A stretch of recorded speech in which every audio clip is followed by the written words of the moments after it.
You can't buy a trophy. Hey everybody, Jim Edwards here, and welcome to another Doc Talk with Jim. We haven't done one of these in a while, mainly because I've been doing the 7-day ebook stuff. But I've been thinking, this past weekend I did a whole bunch of fishing with some guys that knew a whole lot more about fishing than I did. And it's interesting, I walked a half a mile down and a half a mile back in the water, casting. I must have cast that damn thing 200 times between here and down to that lighthouse. And you know how many bites I got? Zero. You know how many fish I caught? Zero. The guy that was with me, who was a very, very accomplished fisherman, you know how many bites he got? 3. You know how many fish he caught? 2. I had him watching what I was doing. I said, watch what I'm doing, man. Watch my cast. Watch what I'm doing my rod and the little flick and everything else. And he's like, hey man, you're doing it just right. You just haven't hit any yet. And then so we came back to the dock, and my son-in-law, who's a really good fisherman too, we see him pulling in this giant sea bass. They call it a puppy drum. And I'm like, damn, I ain't caught nothing. So then we come up here and you stop using lures and start using cut bait. And I caught 3 stingrays and a turtle. I still did not catch the kind of fish that those dudes were catching. And I'm getting pissed. And because I bought the most expensive rod, I've got like 50 lures, I've got the waders, I've got all this stuff.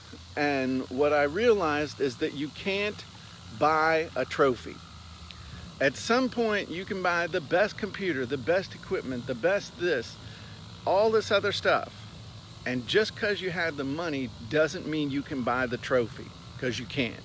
At some point you got to get the knowledge, you got to put that knowledge into action, or actually you got to get the information, put that information into action so that you can get some knowledge and some know-how, and at some point it'll start working, as long as you don't quit.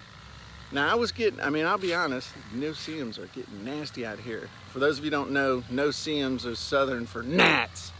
So the thing I realized though is that 2 weeks ago I was casting and didn't catch anything. So yesterday was an improvement, because I caught 3 stingrays and a turtle.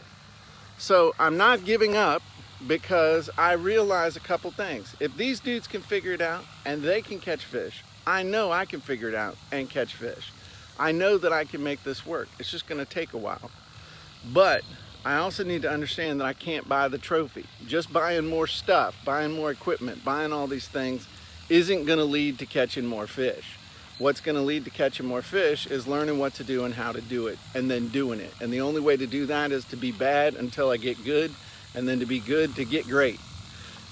The whole point of all this is, no matter what you're doing in your life or in your business, it's good to start at 0 every once in a while. It's good to be back to square one, because it teaches you to be humble, and it also teaches you to be empathetic to others. So if there's something you want to figure out how to do, dive in and figure out how to do it. But accept the fact that it's not going to be amazing right when you do it. I'm Jim Edwards. I hope you have a wonderful day. If you haven't already, make sure you check out the 7-day ebook, 7dayebook.com, because we have an amazing, brand new, updated for the 3rd time program that's going to help you if you want to create your own book, to do it super, super fast. So I'll talk to you soon. Bye-bye, everybody. What's up, Ariel?